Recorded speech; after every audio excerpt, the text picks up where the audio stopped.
പ്രീസ് the Lord. യോഹന്നാൻ എഴുതിയ സുവിശേഷം 1-ാം അധ്യായം. ആദിയിൽ വചനമുണ്ടായിരുന്നു, വചനം ദൈവത്തോടു കൂടെയായിരുന്നു, വചനം ദൈവമായിരുന്നു. അവൻ ആദിയിൽ ദൈവത്തോടു കൂടെയായിരുന്നു. സകലവും അവൻ മുഖാന്തരം ഉളവായി, ഉളവായതൊന്നും അവനെ കൂടാതെ ഉളവായതല്ല. അവനിൽ ജീവൻ ഉണ്ടായിരുന്നു, ജീവൻ മനുഷ്യരുടെ വെളിച്ചമായിരുന്നു. വെളിച്ചം ഇരുളിൽ പ്രകാശിക്കുന്നു, ഇരുളോ അതിനെ പിടിച്ചടക്കിയില്ല. ദൈവം അയച്ചിട്ട് ഒരു മനുഷ്യൻ വന്നു, അവന് യോഹന്നാൻ എന്നു പേർ. അവൻ സാക്ഷ്യത്തിനായി താൻ മുഖാന്തരം എല്ലാവരും വിശ്വസിക്കേണ്ടതിന് വെളിച്ചത്തെക്കുറിച്ച് സാക്ഷ്യം പറയുവാൻ തന്നെ വന്നു.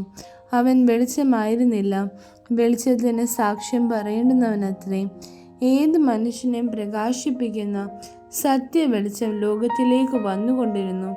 അവൻ ലോകത്തിലുണ്ടായിരുന്നു, ലോകം അവൻ മുഖാന്തരം ഉളവായി, ലോകമോ അവനെ അറിഞ്ഞില്ല. അവൻ സ്വന്തത്തിലേക്ക് വന്നു, സ്വന്തമായവരോ അവനെ കൈക്കൊണ്ടില്ല. അവനെ കൈക്കൊണ്ട് അവൻ്റെ നാമത്തിൽ വിശ്വസിക്കുന്ന ഏവർക്കും ദൈവമക്കളാകുവാൻ അവൻ അധികാരം കൊടുത്തു. അവർ രക്തത്തിൽ നിന്നല്ല, ജഡത്തിൻ്റെ ഇഷ്ടത്താലല്ല, പുരുഷന്റെ ഇഷ്ടത്താലുമല്ല, ദൈവത്തിൽ നിന്നത്രേ ജനിച്ചത്. വചനം ജഡമായി തീർന്നു, കൃപയും സത്യവും നിറഞ്ഞവനായി നമ്മുടെ ഇടയിൽ പാർത്തു. ഞങ്ങൾ അവൻ്റെ തേജസ് പിതാവിൽ നിന്ന് ഏകജാതനായവൻ്റെ തേജസ്സായി കണ്ടു. യോഹന്നാൻ അവനെക്കുറിച്ച് സാക്ഷീകരിച്ചു. എൻ്റെ പിന്നാലെ വരുന്നവൻ എനിക്ക് മുമ്പനായി തീർന്നു, അവൻ എനിക്ക് മുമ്പേ ഉണ്ടായിരുന്നു എന്ന് ഞാൻ പറഞ്ഞവൻ ഇവൻ തന്നെ എന്ന് വിളിച്ചു പറഞ്ഞു. അവൻ്റെ നിറവിൽ നിന്ന് നമുക്ക് എല്ലാവർക്കും കൃപമേൽ കൃപ ലഭിച്ചിരിക്കുന്നു. ന്യായപ്രമാണം മോശെ മുഖാന്തരം ലഭിച്ചു, കൃപയും സത്യവും യേശുക്രിസ്തു മുഖാന്തരം വന്നു. ദൈവത്തെ ആരും ഒരു നാളും കണ്ടിട്ടില്ല. പിതാവിൻ്റെ മടിയിൽ ഇരിക്കുന്ന ഏകജാതനായ പുത്രൻ അവനെ വെളിപ്പെടുത്തിയിരിക്കുന്നു.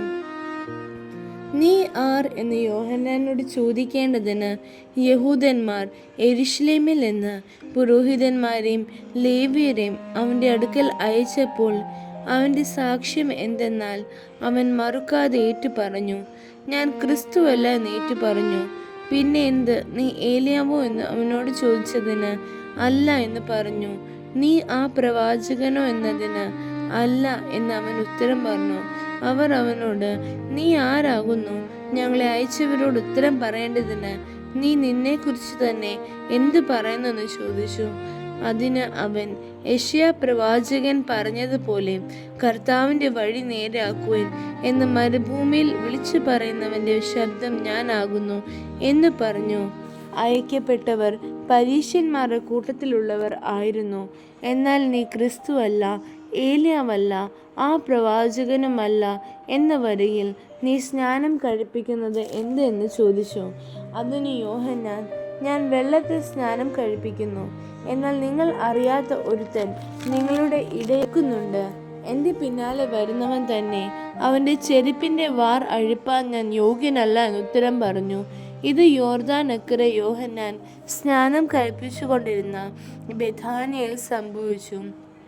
പിറ്റേന്നാൾ യേശു തൻ്റെ അടുക്കൽ വരുന്നത് അവൻ കണ്ടിട്ട്, ഇതാ ലോകത്തിൻ്റെ പാപം ചുമക്കുന്ന ദൈവത്തിൻ്റെ കുഞ്ഞാട്, എൻ്റെ പിന്നാലെ ഒരു പുരുഷൻ വരുന്നു, അവൻ എനിക്ക് മുമ്പേ ഉണ്ടായിരുന്നത് കൊണ്ട് എനിക്ക് മുമ്പനായി തീർന്നു എന്ന് ഞാൻ പറഞ്ഞവൻ ഇവൻ തന്നെ. ഞാനോ അവനെ അറിഞ്ഞില്ല, എങ്കിലും അവൻ ഇസ്രായേലിനെ വെളിപ്പെടേണ്ടതിന് ഞാൻ വെള്ളത്തിൽ സ്നാനം കഴിപ്പിപ്പാൻ വന്നിരിക്കുന്നു എന്ന് പറഞ്ഞു.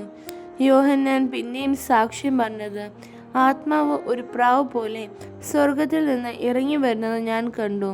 അത് അവൻ്റെ മേൽ വസിച്ചു. ഞാനോ അവനെ അറിഞ്ഞില്ല, എങ്കിലും വെള്ളത്തിൽ സ്നാനം കഴിപ്പിപ്പാൻ എന്നെ അയച്ചവൻ എന്നോട്, ആരുടെ മേൽ ആത്മാവ് ഇറങ്ങുന്നതും വസിക്കുന്നതും നീ കാണുമോ? അവൻ പരിശുദ്ധാത്മാവിൽ സ്നാനം കഴിപ്പിക്കുന്നവൻ ആകുന്നു എന്ന് പറഞ്ഞു. അങ്ങനെ ഞാൻ കാണുകയും ഇവൻ ദൈവപുത്രൻ എന്ന് സാക്ഷ്യം പറയുകയും ചെയ്തു. പിറ്റേന്നാൾ യോഹന്നാൻ പിന്നെയും തൻ്റെ ശിഷ്യന്മാരിൽ 2 പേരുമായി അവിടെ നിൽക്കുമ്പോൾ കടന്നു പോകുന്ന യേശുവിനെ നോക്കിയിട്ട്, ഇതാ ദൈവത്തിൻ്റെ കുഞ്ഞാടെന്ന് പറഞ്ഞു. അവൻ പറഞ്ഞത് ആ 2 ശിഷ്യന്മാർ കേട്ട് യേശുവിനെ അനുഗമിച്ചു. യേശു തിരിഞ്ഞ് അവർ പിന്നാലെ വരുന്നത് കണ്ട് അവരോട്, നിങ്ങൾ എന്ത് അന്വേഷിക്കുന്നു എന്ന് ചോദിച്ചു. അവർ, റബ്ബി, എന്ന് വെച്ചാൽ ഗുരു, നീ എവിടെ പാർക്കുന്നു എന്ന് ചോദിച്ചു. അവൻ അവരോട്, വന്ന് കാണുവൻ എന്ന് പറഞ്ഞു. അങ്ങനെ അവൻ വസിക്കുന്ന ഇടം അവർ കണ്ട് അന്ന് അവനോട് കൂടെ പാർത്തു. അപ്പോൾ ഏകദേശം 10 മണിനേരമായിരുന്നു. യോഹന്നാൻ പറഞ്ഞത് കേട്ട് അവനെ അനുഗമിച്ച 2 പേരിൽ ഒരുത്തൻ ശിമോൻ പത്രോസിന്റെ സഹോദരനായ അന്ത്രയാസ് ആയിരുന്നു. അവൻ തന്റെ സഹോദരനായ ശിമോനെ ആദ്യം കണ്ട് അവനോട്, ഞങ്ങൾ മശിഹായെ എന്ന് വെച്ചാൽ ക്രിസ്തുവെ കണ്ടെത്തിയിരിക്കുന്നു എന്ന് പറഞ്ഞു. അവനെ യേശുവിൻ്റെ അടുക്കൽ കൊണ്ടുവന്നു. യേശു അവനെ നോക്കി, നീ യോഹന്നാന്റെ പുത്രനായ ശിമോൻ ആകുന്നു. നിനക്ക് കേഫ എന്ന് പേരാകും എന്ന് പറഞ്ഞു. അത് പത്രോസ് ആകുന്നു. പിറ്റേന്നാൾ യേശു ഗലിലേക്ക് പുറപ്പെടുവാൻ ഭാവിച്ചപ്പോൾ ഫിലിപ്പോസിനെ കണ്ടു. എന്നെ അനുഗമിക്ക എന്ന് അവനോട് പറഞ്ഞു. ഫിലിപ്പോസോ അന്ത്രയോസിൻ്റെയും പത്രോസിൻ്റെയും പട്ടണമായ ബേത്സേദയിൽ നിന്നുള്ളവനായിരുന്നു. ഫിലിപ്പോസ് നഥനയേലിനെ കണ്ട് അവനോട്, ന്യായപ്രമാണത്തിൽ മോശയും പ്രവാചകന്മാരും എഴുതിയിരിക്കുന്നവനെ കണ്ടെത്തിയിരിക്കുന്നു. അവൻ യോസഫിൻ്റെ പുത്രനായ യേശു എന്ന നസറേത്തുകാരൻ തന്നെ എന്ന് പറഞ്ഞു.